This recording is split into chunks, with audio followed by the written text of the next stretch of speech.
Here's your script rewritten in asterisk easy, natural English for a USA audience in asterisk clean paragraphs, same story, smoother and more engaging. The courtroom had seen arrogant people before, but nothing like this. On a quiet Tuesday morning, everything changed the moment Victoria Hale walked in. She was 44, wealthy, and carried herself like someone who had never been told no in her life. Her heels clicked loudly across the floor as she walked in, head high, eyes sharp, acting like she owned the room. But this wasn't a luxury store. This was a courtroom. Across from her sat Maria Alvarez, a 56-year-old housekeeper. She looked nervous, holding a small folder tightly in her hands. Her clothes were simple, her face tired from years of hard work. But behind that fear, there was something strong. She wasn't giving up.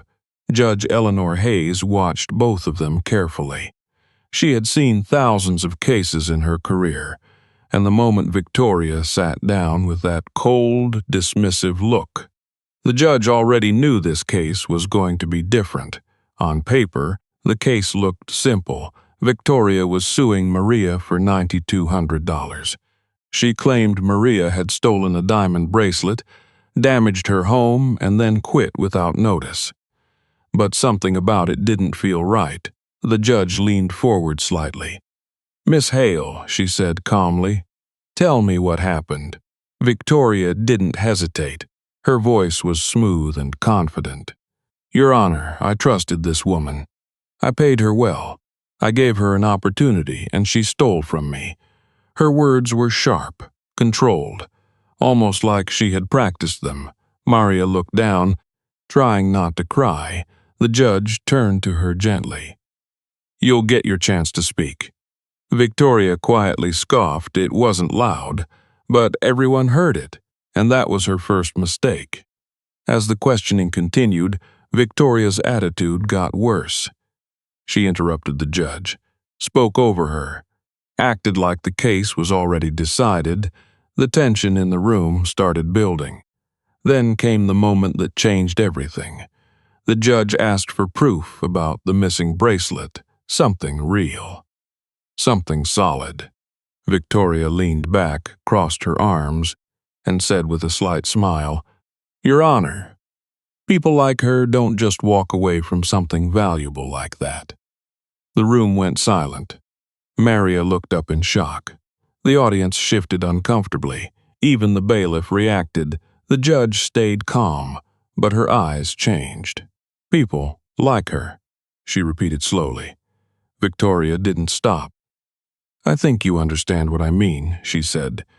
"You may not deal with people in my world, but this is how things work." That was it. She crossed a line she couldn't come back from. The judge slowly removed her glasses and placed them on the desk. Her eyes locked onto Victoria.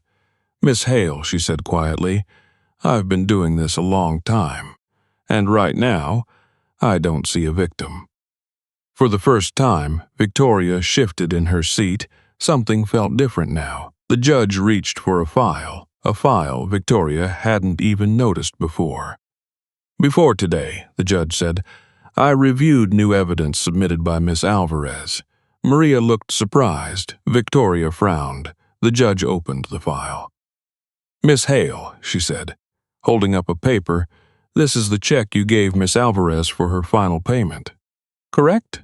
Victoria nodded slowly. "Yes.